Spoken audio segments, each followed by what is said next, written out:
Other than that, just have a fantastic day. Dan, over to you. All right, perfect. Thank you. Thank you, everybody. Monday morning stand-up meeting.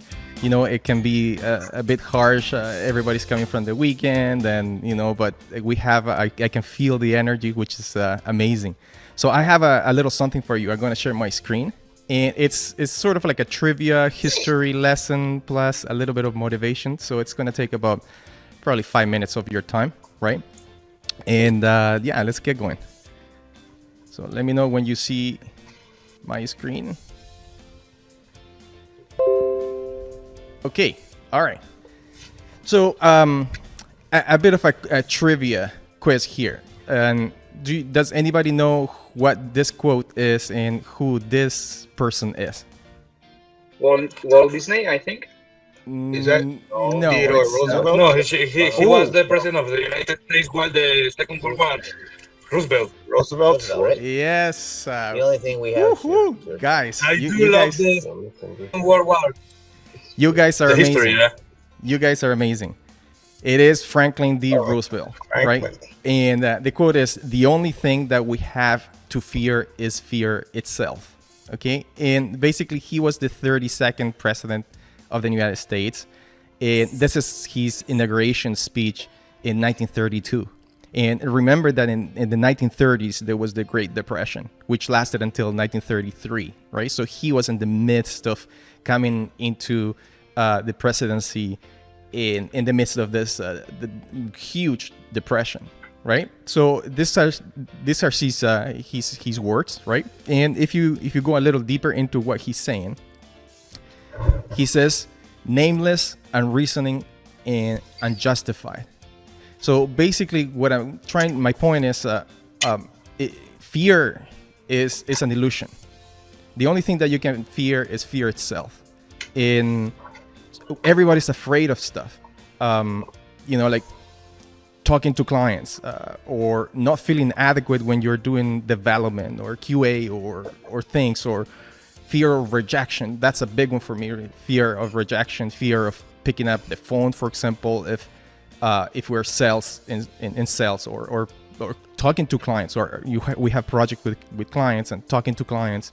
Fear of public speaking, fear of being in camera. That's a huge one for me, being in camera, and especially because there's certain things that I have or everybody has that might be seen by yourselves as a burden, right? For me, for example, I have a Spanish accent when I speak in English, and for me it's been huge. But at the end of the day, it's an illusion. It is completely 100% an illusion, right? And I want you to remember these words. No fear can be conquered by running away from it. Okay, so let me repeat it. No fear can be conquered by running away from it.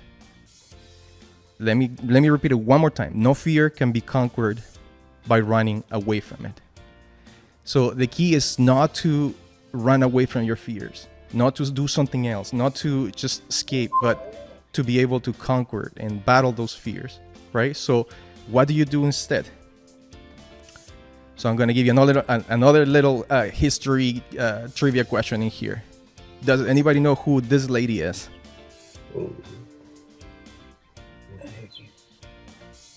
Nope. Okay, a few clues. She's called the first lady of the world. She was. It's my mother. Oh, it's what you call it. It's Eleanor? Marie Curie? Who said? Somebody Marie said. Curie? Nope, and that's not her. She's a big human rights activist in the United Nations, and she was also the first lady of a president in the United States. Somebody Eleanor? said it. Yep. Eleanor Roosevelt? Yeah, that's Eleanor Way to go, Roosevelt. Andrew.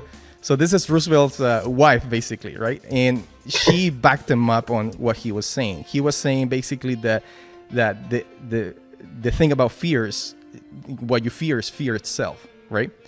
But she was backing him up, saying, you gain strength, courage, and confidence by every experience in which you really stop to look fear in the face, right? So basically, then she goes on to say, you must do the things you think you cannot do. You must do the things that you think you cannot do. And that's how you overcome fear, right? So if you take it in a personal and also professional, in our professional lives, you know, your family, your kids, for example, your friends, the activities that you do in your personal life. If you have fear, that's an illusion. You can conquer it. Do the things that you think you cannot do, just do them, right? In our professional world here at Bwired, things like, if you need training, get the training. If you think you're not adequate, practice. If you think you don't have language skills, practice them. If you're in sales, pick up the phone. If you're talking to a client, talk to the client. Think of these words when you go about this week, and I hope you conquer all your fears. That's it.